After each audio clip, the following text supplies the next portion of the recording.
बिस्मिल्लाहिर्रहमानिर्रहीम। अस्सलाम नाज़रीन, प्रोग्राम न्यूज़ नाइट में खुश आमदीद। मैं आपका मेज़बान नजम अली ख़ान।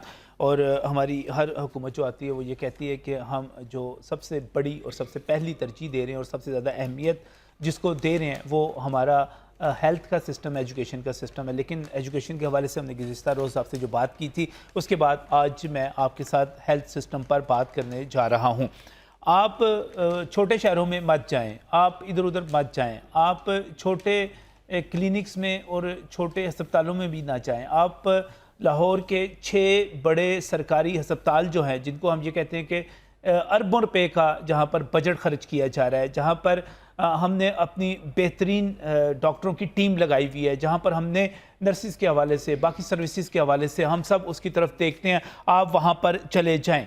और अगर हम सिर्फ लाहौर के 6 बड़े सरकारी अस्पतालों को, जिनमें सर्विसेज शामिल है, जिनमें जना है, जिनमें मेयो है, जिनमें गंगाराम है, इन तमाम को अगर आप देख लें तो ये सारे के सारे जो सरकारी अस्पताल हैं, हमें ऐसे लगता है कि बद इंतज़ामी के गढ़ बने हुए हैं। यहाँ पर ना सिक्योरिटी है, ना किसी किस्म की सहूलियात हैं। और सिक्योरिटी के हवाले से जो वाक़यात हो रहे हैं वो आपके सामने हैं कि किस तरह चिल्ड्रन हॉस्पिटल में डॉक्टर साद रफ़ी को तशद्दुद का निशाना बनाया गया, और तशद्दुद का निशाना बनाने के बाद जिस तरह उसको मारने की कोशिश की गई और फिर उस पर YDA ने स्ट्राइक की, वो अपनी जगह पर है। अभी वो वाक़या जो था ख़त्म हुआ ही था, जिस पर स्ट्राइक ख़त्म हुई थी, उसके बाद मेयो हॉस्पिटल में एक बहुत बड़ा वाक़या हो गया, दुश्मनी का वाक़या था। और मरीज़ वहाँ पर एमरजेंसी में जो मुलज़िम मौजूद था उसको मारने के लिए बाकायदा तौर पर पिस्टल लेकर बंदा वहाँ पर पहुँचा और उसने वो सारा कुछ काम वहाँ पर किया, जिससे ये अंदाज़ा हो सकता है कि जब हम अस्पतालों की सिक्योरिटी की बात करते हैं तो सिक्योरिटी किस किस्म की है। अब अगर सिक्योरिटी पर ही बात कर ली जाए तो आज हमारे सीनियर रिपोर्टर मियां नवीद ने जो खबर ब्रेक की है उसके मुताबिक लाहौर के 6 अस्पतालों की सिक्योरिटी पर सालाना 80 करोड़ रुपए खर्च किए जा रहे हैं। लेकिन जब उन्होंने इसका ब्रेकअप किया, इस पर तहकीक की, तो उनके इल्म में ये भी आया कि गार्ड्स पर, जो सिक्योरिटी गार्ड्स हैं, सिर्फ 35 करोड़ रुपए खर्च किए जा रहे हैं। 45 करोड़ रुपए जो हैं वो हड़प हो जाते हैं, इधर उधर चले जाते हैं, क्योंकि तनख्वाहें जो है सरकार के ऐलान करदा मेयार के मुताबिक नहीं दी जाती। सिक्योरिटी गार्ड्स की तनख्वाहें कम होती हैं और इसका मतलब ये हुआ कि 50% से ज़्यादा आप बजट ज़ाया कर देते हैं और उसका फिर नतीजा यही निकलेगा कि किसी भी जगह पर कोई सिक्योरिटी नहीं होगी। चलें, ये तो एक सिक्योरिटी का इशू हो गया।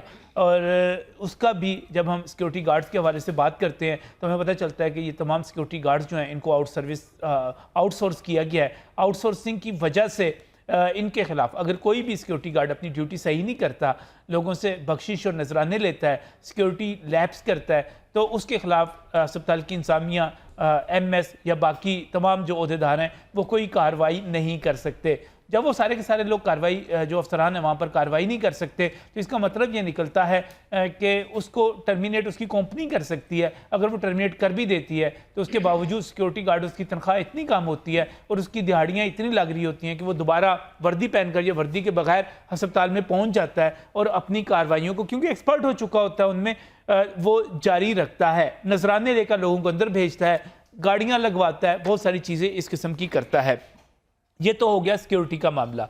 अब चले जाएं इन्हीं अस्पतालों में, आप ज़रा वाशरूम्स की हालत देख लें, जाके वार्ड्स में गंदगी को देख लें, आपको अंदाज़ा होगा कि ये जो जेनिटोरियल स्टाफ है, जिसको हम सफाई के लिए, सेहत सफाई के लिए जिस स्टाफ को बड़े बुलंदो बांग दावों के साथ यहाँ पर लाया गया था कि आउटसोर्सिंग की गई थी, और मैं एक मीटिंग में मौजूद था और उस वक़्त के वज़ीर आला पंजाब शहबाज शरीफ ने ये कहा था कि हम अस्पतालों की सफाई का निज़ाम आउटसोर्स इसलिए कर रहे हैं ताकि अस्पतालों के बाथरूम उतने ही साफ़ सुथरे हों जितने के मोटरवे के बाथरूम होते हैं। लेकिन इस वक्त अगर मैं आज ही आपको सर्विसेज हॉस्पिटल की बात करूं, मुझे वहाँ पर जाना हुआ और मैंने वहाँ पर जाकर बाथरूम्स की जो हालत देखी है, आप यकीन कीजिएगा, टूटियाँ हैं, टूटी हुई हैं, पानी बह रहे हैं, आपके फ्लश नहीं चल रहे, आपके अंदर गंदगी पड़ी हुई है। और ये हालात हैं जो हमारे वहाँ पर मुख्तलिफ जगहों पर बाथरूम है, और जो जेनिटोरियल स्टाफ है जिसकी जिम्मेदारी सफाई करना है, वो सारे का सारा किस काम पे लगा हुआ है। मुझे डॉक्टर्स ने बड़ी हैरत अंगेज़ बात बताई कि वो स्टाफ जो है वो फी बेड नजराने लेके सर्विसेज खिदमतें करने पर लगा हुआ है। एक बेड से 500 रुपया लिया जा रहा है, 700 रुपया लिया जा रहा है, उसके नतीजे में उनको स्पेशल किस्म की सर्विसेज प्रोवाइड की जा रही हैं। वो स्टाफ सफाई करने की बजाय उधर लगा हुआ है। अब उसके खिलाफ कार्रवाई कैसे होगी? नहीं हो सकती, क्योंकि एमएस जो है वो उसके खिलाफ कार्रवाई नहीं कर सकता। जितनी आउटसोर्सिंग है वो मुतलका कंपनी ही है जो उस पर कर सकती है। चलें आप बाथरूमों से भी बाहर आ जाएं। एक वक्त था कि लाहौर के, पंजाब के अस्पतालों में ऐलान कर दिया गया था कि पार्किंग फ्री होगी। ये सहूलत थी एक कि लोग जो तीमारदारी के लिए जा रहे हैं उनको पैसे ना देना पड़े। फिर ये कहा गया कि नहीं, आप इससे इनकम जनरेट करें, इससे बहुत से जो पैटी कैश जिसको हम कहते हैं, जिसके छोटे छोटे अस्पताल के अखराजात हैं वो इससे पूरे हो सकते हैं ठेका देने से। तो एक मरतबा इस फैसले को रिवर्स कर दिया गया और कहा गया कि नहीं, आप पार्किंग लेनी चाहिए। चले आप लें पार्किंग। ये पार्किंग फ़ीस जो है लाहौर में सरकारी तौर पे पहले 20 रुपये होती थी, अब 30 रुपये हो चुकी हुई है। आप 30 रुपये ले लें।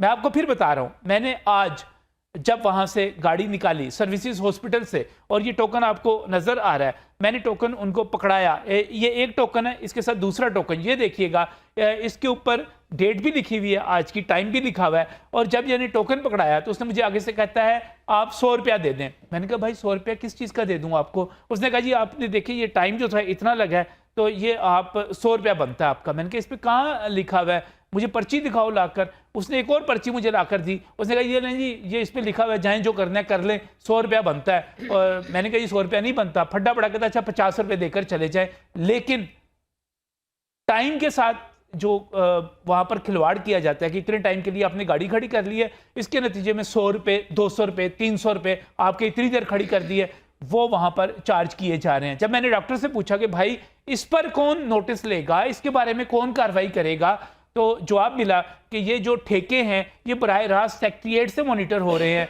वहाँ से चल रहे हैं, डॉक्टर कुछ नहीं कर सकते। क्या सेक्रेटेरिएट में इसकी हेल्थ डिपार्टमेंट में कोई कमीशन जाती है? ये क्या हो रहा है? यानी कि अस्पताल इस वक्त, सरकारी अस्पताल जो है वो बिल्कुल लावारिस हो चुके हुए हैं। कोई पता नहीं चल रहा कि वो चल किस तरह रहे हैं। ना उनके बाथरूम साफ है, ना वहाँ पर अद्वियात मिलती हैं, ना वहाँ पर पार्किंग का कोई सिस्टम है, ना वहाँ पर जेनिटोरियल स्टाफ मौजूद होता है, ना वहाँ पर सिक्योरिटी है। तो ये हम अपने अस्पतालों को चला किस तरह रहे हैं? सवाल ये है आज के प्रोग्राम का। और इस सवाल का जवाब लेने के लिए मैंने यहाँ पर जिनको मदऊ किया है, मैं समझता हूँ कि अपनी फील्ड के बहुत नामवर नाम है, इस सारे मामले को बेहतर तौर पे समझते हैं। मैं बहुत ही मशकूर हूँ। यहाँ पर मियाँ नवीद मौजूद हैं, आप सीनियर सहाफ़ी हैं, हेल्थ रिपोर्टिंग करते हुए आपको एक अरसा गुजर गया। हेल्थ रिपोर्टिंग के हवाले से एक बड़ा नाम है। आज जब मैं सिक्योरिटी के हवाले से जो बात कर रहा था, जिस खबर का हवाला दे रहा था, वो भी आप ही किया। मियाँ नवीद साहब बहुत बहुत शुक्रिया हमें यहाँ पर वक्त देने के लिए। इसके साथ ही मैं बहुत ही मशकूर हूँ मेडिकल के हवाले से, डॉक्टर्स कम्युनिटी के हवाले से जाना माना नाम, एक बड़ी आवाज़, अपनी उम्र लगा दी इस शोबे की खिदमत करते हुए, इनको सर्व करते हुए, बेहतरी के लिए पीएमए के प्लेटफॉर्म से कोशिशें करते हुए। डॉक्टर शाहिद मलिक मेरे साथ मौजूद हैं, आप जनरल सेक्रेटरी हैं पीएमए के। डॉक्टर साहब आपका भी बहुत बहुत शुक्रिया हमें यहाँ पर ज्वाइन करने के लिए। मैं उम्मीद करता हूँ कि थोड़ी देर में हमें डॉक्टर सलमान हसीब भी ज्वाइन करेंगे, रहनुमा YDA के। डॉक्टर मुदस्सर नवाज अशरफी भी थोड़ी देर में हमें ज्वाइन करेंगे, वो भी हमारे साथ होंगे।